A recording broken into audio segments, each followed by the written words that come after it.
Dan, here we are in the attic, loft, place. And you might learn something today, or you might not. And considering I'm a gibbering idiot, you probably won't. I'm just going to show and tell my little thing that I've got here, the FF33. We are approaching it is the anniversary, 80th year, 80 years since victory in Europe.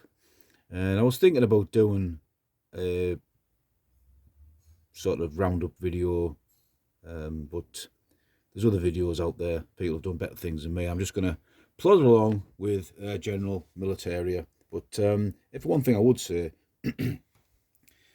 this sometimes hobby, you're doing things on YouTube, can be, sometimes I think, I haven't done a video, I should do one, blah, blah, blah, blah. Hopefully people learn things. I'm not an expert at all. I'm just a keen amateur. But, certain people say to me who I know in my personal life, who follow my channel and say, I didn't know that, because they're not that interested, but they sometimes get a little bit of info off me. So, I'm spreading it around. I don't know what that is. What's that there? What's that little, what was that? Oh, I think I know what it is. I think it's let's move this camera along a bit. There we go. Hey, I'm a film technician. So, what have we got here? Stop jabbering on. This is an FF33 Feldverhandssprecher, I think. Field telephone, World War II, German. Developed by Siemens and Hasker, I think the name was, in 1930s, FF33. And I'm not really too good on the technical side of it. What I would say is that I've got too many field telephones. I have got an actual, as people remember from the old channel, I've got a working field telephone system in my house. So a British type, I can't remember, but it's just up there. It's in the attic, and that is connected to the head shed quarters, which is connected to my bike workshop. So they do work. I actually phoned Mrs. Stan on them the other day, so they're quite good. This, unfortunately, I'll get to that later with this one, but we'll have a little look at it. So the green stripe on this tab here denotes that it's Army or possibly SS, and the tab on there is for, I've heard writing notes, but also I think it's for station. This is phone number 1, phone number 2, station number 2, artillery battery, whatever, putting it on what that phone is. So for example, I suppose if you walked into the room and it rang, where are you? I'm at battery number 5. That's that sort of carry on. Your phonetic alphabet, now I'm doing this video, I'm going to have to end up doing comparison videos, isn't it? Because I've got, just sitting down on the stairs here, get me leg out of shot. I've got some clothes on, honest. I've got East German, we'll get to that. East German, West German, Czechoslovakian, Swedish field telephones, they're all very similar. But if you are in the collecting game, or you're starting out collecting, and you do see it on eBay sometimes, West German field telephones advertised as World War II, but the phonetic alphabet is different. So the phonetic alphabet for your West German ones is Bravo, Charlie, what was I count the years? Alpha, Bravo, Charlie, the more modern one. East German ones are the same as this, I think.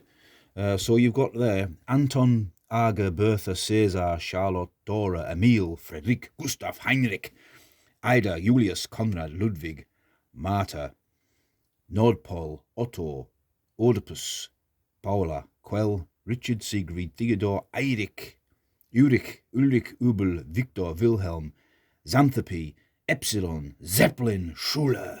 Huh. I feel like donning a German uniform. Anyway, get on with it. So, there's your phonetic alphabet and your tab colour. Outside of the box, that's got the same at the back there. On the front is like a vent. The reason I'm not moving it is because it is wired up to something. This here is for external cables, so you can plug. I think you can plug in another phone, or you can link it directly. I think that's what it is. I'm not sure that one.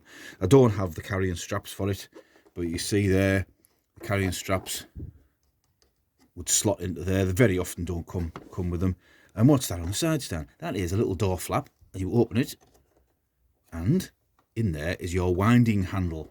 So we'll open the telephone up, made of Bakelite, very nice sort of tortoise-shelly appearance. You might not be able to see it, but that's the maker's mark there. Mender, and underneath, nice little Waffen stamp, a little eagle. This is a 1943 dated telephone. I am not going to see if you can see it. It's down there. 1943. The handle sits in here, and you see the handle there. 1937. Quite often happens. Sometimes they don't come with the handles. But I'll screw it on. Don't cross thread it. Screwing it on, screwing it on, screwing it on. Right, so, and there's the handset. In there should be a Bakelite box for, I think I've got some batteries in there. Oops, Stan. Let's have a look. Yeah, I have. Naughty, naughty, Stan. Naughty, naughty. I just pulled it off the terminal. They're in okay condition, aren't they? They're not leaking out. But that's the type of batteries you can plug in there to get it to work. Now, we'll get to that. I'm not going to take. They'll quite often come without the Bakelite box in there. You can buy reproductions, I think, of the original batteries. There's your telephone set. Press to talk. A little thing to hang it up. And I don't think. Can you see the crack? I fixed that with glue. It had been dropped at some point. Now, how will I describe this? So, how do these work? Now, literally, bear with me. Even though I have a work and field telephone system in my house, I really want to learn more about these. How can you word it? I bought this for under £100. Now, if you want to work on one, you probably should go a little bit further, maybe 140, 150. If you're buying them off eBay, make sure it says working. And Landsturm did a video the other week, and he said that you don't need both of the connectors on there, and he showed me photographic evidence of just the one wire and the other one, which is LB. Is it LB? I can't say Earth, that one. Going straight to the earth. Now, I don't know if it's because of that this doesn't work, but I got in touch with the company. I'm waffling, Anna, over in Wales, and what I did was I sent, the handset was knackered. It was all the wiring was away, it cracked. Now, I'd glued it. They fixed the handset, and he rang me up on my landline using this handset. He must have plugged it in somehow, obviously he's a phone whiz. But when I've connected it up to the field telephone system here, it's wired to an East German field telephone. I can hear, but I can't speak. So I don't know whether it's something inside the box. I should get a multimeter, but I don't know how to use a multimeter. I suppose I should learn.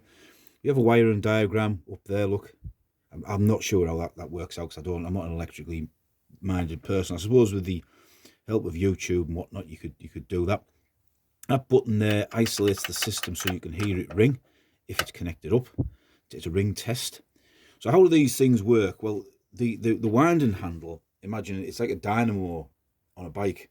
So you're cranking it and it's making electricity. It sends a signal, a pulse, I believe, to another unit, a bell. The actual batteries, albeit modern ones, they last for ages. I'm talking years. The ones I've got up here, I have to chuck them out because they're starting to deteriorate right before they've run out. And they said that the electricity that's used by the microphone and the earpiece is so small that it doesn't use a lot of power. So that is powered by the batteries in there, and the winder powers the other ringer. So with that in mind, we will give it a ring and see if East Germany's in.